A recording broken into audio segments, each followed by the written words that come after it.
Hello hi friend. canon 2520W மாடலில் ஒரு settings ஒன்று பார்க்க போகிறோம். இது மற்ற இயந்திரத்துலேருந்து கொஞ்சம் மாறுபட்டதாக இருக்குது. அப்படின்னு சொன்னால் மற்ற இயந்திரத்தில் ஒரு ரெம்மை க்ளீன் பண்ணணும் படிச்சுன்னா பார்ட்ஸை கலட்டி க்ளீன் பண்ண வேணும், நாமவே க்ளீன் பண்ணி கொள்ள வேணும்.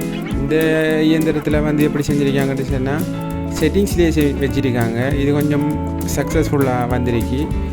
சக்ஸஸ்ஃபுல்லாக வந்ததுக்காக தான் இந்த செட்டிங்ஸை நான் இதில் போட்டிருக்கேன். வீடியோவை கடைசி வரைக்கும் பாருங்கள். இந்த க்ளீனிங் டைம் 1 நிமிடம் 2 நிமிடம் கொஞ்சம் வெயிட் பண்ணி தான் நம்ம இதை செஞ்சு கொள்ள வேணும்.